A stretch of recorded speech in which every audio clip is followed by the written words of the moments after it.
এই কেমন আছে আপনারা সবাই? আজকে আমি গিয়েছি মাইনক্রাফট আবারও। আর এইবার আমি আরেক প্রকারের সেটিংস নিয়ে এসেছি। ইয়েস গাইস, আরেকটা সেটিংস নিয়ে এসেছি আর আরেক প্রকারের।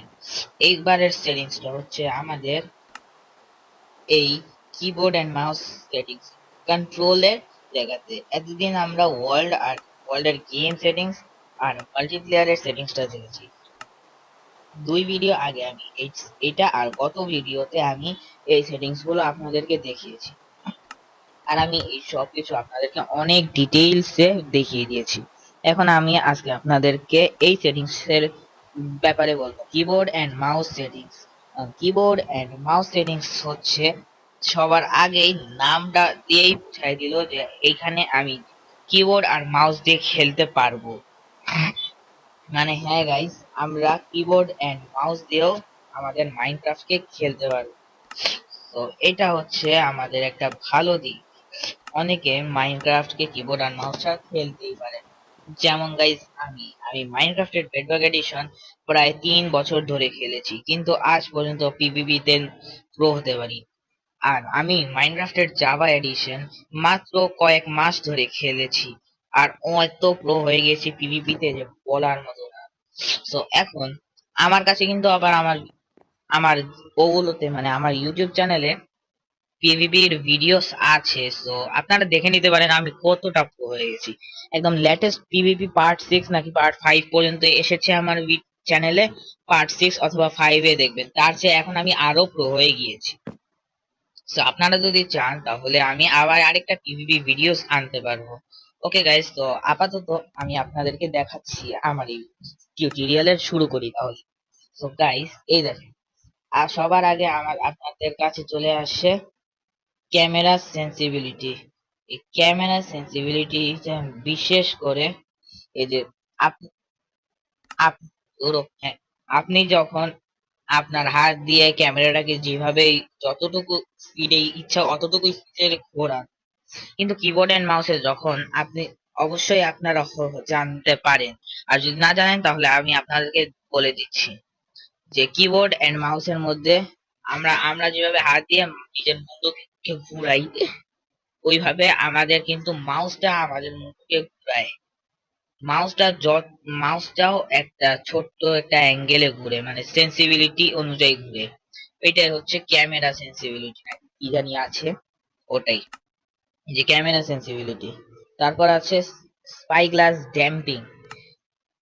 স্পাই গ্লাস ড্যাম্পিং, আমি জানি না মজাং স্টুডিওস এই স্পাই গ্লাস ড্যাম্পিং কেন রেখেছে। স্পাই গ্লাস ড্যাম্পিং হচ্ছে এমন একটা জিনিস যেটা যাবার জন্যই শুধু কাজ করে। ঠিক আছে, শুধু যাবার জন্য।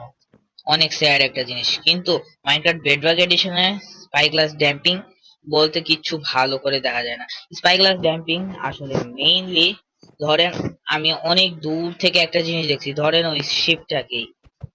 ওই শিপটাকে আমি জাভা এডিশনে সি জিনিসটাকে ক্লিক করে ওর দিকে সুন্দর করে তাকাতে পারবো, কিন্তু এটা বেডরক এডিশনে হয় না। অবশ্যই এটা আরেক ভাবে করা যায়, কিন্তু ওটার জন্য আপনাকে একটা জিনিস বানাতে হবে, আর ওটা হচ্ছে spy glass. Yes guys, spy glass দিয়ে এটা সুন্দর করে বানানো যায়। যদি আমি আপনাদেরকে দেখাই তাহলে এই দেখেন, আগে আমি এই সেটিংসটা চেঞ্জ করে। ওকে গাইস, তো এই যে আমার কাছে আছে স্পাই গ্লাস, আর ওই দূরের জিনিসগুলা ক্যামেরা দেখতে পাচ্ছি। ওকে, তো পরের বিষয় যাই আমরা। পরের বিষয়টা হচ্ছে ইনভার্ট অ্যাক্সিস। এটা হচ্ছে মাউসকে অফ আর অন করার সিস্টেম। তারপর অটো জাম্প। আপনারা যখন মাইনক্রাফট খেলেন সে সময় আপনারা যদি কোনো ব্লকের উপর দিয়ে, ধরেন এই যে এটা, হ্যাঁ, তো এটার উপরে এই দেখেন আমি কিন্তু জাম্পের বাটনটা ক্লিক করব না, ওকে, অটোমেটিকই চলে গেল। বুঝছেন? এই জিনিসটাই আপনাদের কিবোর্ড আর মাউসে হবে, আপনাদেরকে এক্সট্রা করে জাম্প ক্লিক করতে হবে। এরপরেরটা হচ্ছে ফুল কিবোর্ড গেম প্লে। ফুল কিবোর্ড গেম প্লেটা হচ্ছে বলতে গেলে একটা গেম প্লে, মানে যেটা পুরাটাই কিবোর্ড দিয়ে চলবে। কিবোর্ড ছাড়া আপনি কিচ্ছু করবেন না। ওই সময় আপনার মাউসের প্রয়োজন হবে না, কিন্তু কিবোর্ড দেখি যখন শুধু খেলে মানুষ, ওটা অনেক সমস্যা দেয় আপনাদেরকে। এজন্য আমি বলি যে আপনি ফুল কিবোর্ড গেম প্লেটাকে সবসময় অফ রাখবেন, ব্যাস। আমার খালি এটাই চাওয়া আপনাদের থেকে। এরপরে আছে কিবোর্ড লেআউট, মানে ফুল কিবোর্ড গেম প্লেটা যদি অন করেন আপনারা, তারপরে কিবোর্ড লেআউট আপনাদের অনেক কাজে লাগবে। আপনারা মাইনক্রাফটটাকে ওপেন করে এগুলো সুন্দর করে পড়ে নিতে পারেন, এগুলা চেঞ্জ করা যাবে না guys। এটা যখন, আচ্ছা এই দেখেন, ড্রপ আইটেম কিউ, মানে কিউ চাপ দিলে ড্রপ হয়ে যায়, ইনভেন্টরি চাপ দিলে ই দিলে ইনভেন্টরি আসে, মানে এই সবই সুন্দর করে আহ, আহ, এগুলোই আছে guys। তো এগুলো আপনারা সুন্দর করে পড়ে নেবেন। আর যেহেতু একটা কথা আমি এখন আপনাদেরকে বলবো, কথাটা হচ্ছে আমাদের এই ভিডিওটাও একটু ছোট হয়ে গেল guys। কারণ এতে আমার কোনো দোষ নাই গাইস। আমি কি করব, সবগুলা সেটিংস আমি যদি সিরিয়ালি দেখাই তাহলে ছোট ছোট ভিডিও, বড় বড় ভিডিও আসবে। সো গাইস, যতদিন না পর্যন্ত বড় ভিডিও, মানে বাকি বেশি ইম্পর্টেন্ট জিনিসগুলো আসছে, অতদিন পর্যন্ত আপনারা ওয়েট করতে থাকেন আর দেখতে থাকেন আমার এই সেটিংস এর ভিডিও।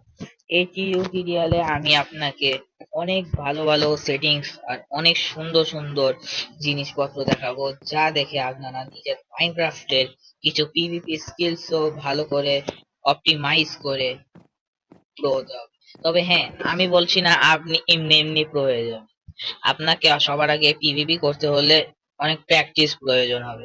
ওকে সো গাইস, আমার আজকের ভিডিওটি কমপ্লিট হয়ে গেল। তো